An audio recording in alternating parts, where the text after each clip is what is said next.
Imagine a bucket, plain, red, and white, sitting on a kitchen table somewhere in the world, in Tokyo, in Nairobi, in Mumbai, in Sao Paulo.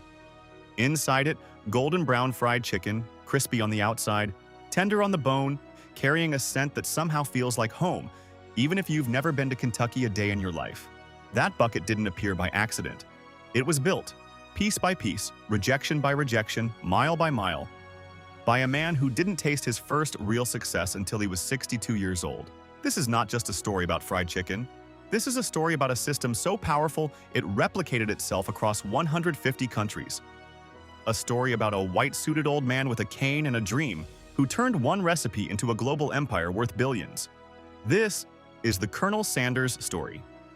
Harland David Sanders was born in 1890 in Henryville, Indiana.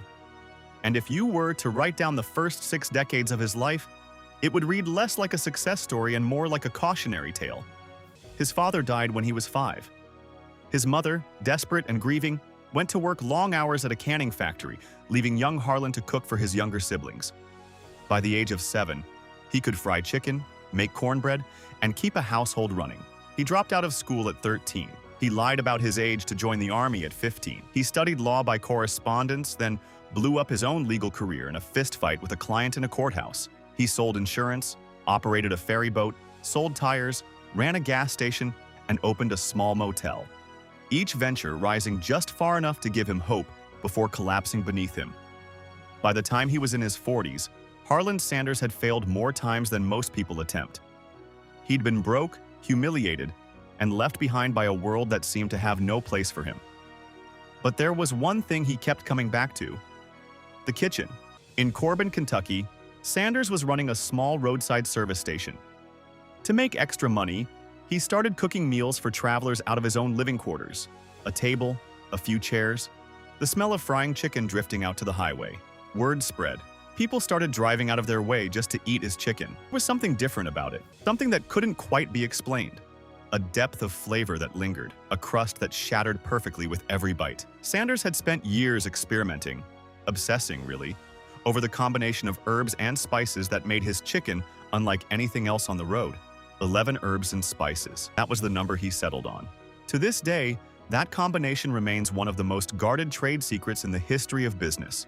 Written on a single piece of paper, stored in a vault, known in its complete form by only a handful of people on the planet.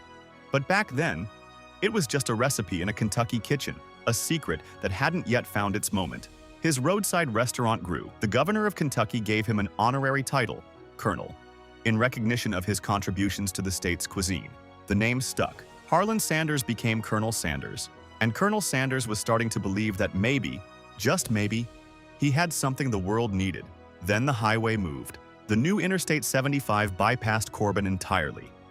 Overnight, the traffic that fed his restaurant vanished. Sanders was left with a property nobody wanted, debts he couldn't pay, and a social security check for $105 a month. He was 62 years old. Most men would have retired or surrendered. Colonel Sanders got in his car. He packed up his pressure cooker, his blend of 11 herbs and spices, and his white suit, always the white suit, and he started driving across America. His pitch was simple. He would walk into a diner or a restaurant, shake the owner's hand, and offer to cook his chicken for the kitchen staff. No charge, no obligation, just taste it. And if they liked it, if they wanted to put it on their menu, he'd take a nickel for every piece of chicken they sold. A nickel. That was the deal. The first response he got was a no. So was the second, and the third. In fact, by most historical accounts, Colonel Sanders was rejected over 1,000 times before someone said yes. 1,000 rejections, 1,000 slammed doors and polite dismissals, and moments where a lesser man would have pointed his car back toward Kentucky and quietly disappeared. But Sanders kept driving because he believed in the chicken. He believed in the recipe, and somewhere in that stubborn, unshakable belief was the seed of something the business world had barely begun to understand. Franchising. The genius of what Colonel Sanders built wasn't just a recipe, it was a system. When a restaurant owner agreed to sell his chicken, they weren't just buying a flavor, they were buying a method, a set of standards, a way of preparing, cooking, and presenting the product that would make it taste the same in Lexington as it did in Louisville, the same in Nashville as it did in Chicago. Consistency. That word, unglamorous, operational, invisible to the customer, is the hidden engine behind every great franchise. Sanders understood something fundamental. If you want to scale, you can't be everywhere, but your standards can be. You train the people, you protect the recipe, you enforce the process. In 1964, at the age of 73, Sanders sold the company for $2 million. It wasn't the end of his story. It was the moment his story became a legend. Here is where the story gets extraordinary, because fried chicken should not, by any rational measure, conquer the world. It is a regional American dish. It carries the flavors of a very specific culture, a very specific history, and yet, KFC became one of the most recognized brands on the planet. How? Adaptation. In Japan, KFC didn't just sell chicken, it became a Christmas tradition. Thanks to a marketing campaign in the 1970s, eating KFC on Christmas Eve became so culturally embedded that Japanese families now pre-order their holiday buckets weeks in advance. In one of the most creative marketing pivots in fast food history, KFC brought back Colonel Sanders, not as a historical figure, but as a pop culture icon. Different actors, different comedic personas. Sanders appeared in campaigns that were irreverent, self-aware, and wildly effective.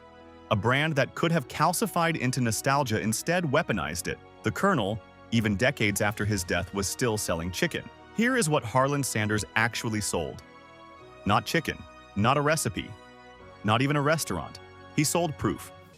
Proof that it is never too late. Proof that failure is not a destination. It is a classroom. Proof that one idea, protected and refined, and believed in with absolute conviction, can survive 1,000 rejections and still change the world. He built a system that outlived him. A brand that crossed every border, adapted to every culture, and fed billions of people across generations. He started with a pressure cooker and 11 spices in a Kentucky kitchen, and he ended with one of the most recognizable logos in human history. The Colonel's playbook was not complicated. Believe in what you've built, protect the core, replicate obsessively, adapt intelligently, and never, never let someone else's rejection define the limits of your vision. Over 1,000 people told him no. The world said yes. That is the power of the Billionaire's playbook. Not luck, not inheritance, not being in the right place at the right time, but a system, a way of thinking, building, and scaling that turns one person's obsession into a global movement. If you found this story compelling, if some part of you recognized that same stubborn belief in a dream you're still carrying, then you are exactly who this channel was built for. Subscribe to Billionaire's Playbook. Every week, we go deeper into the business models, the origin stories, and the unconventional strategies behind the empires that shaped our world.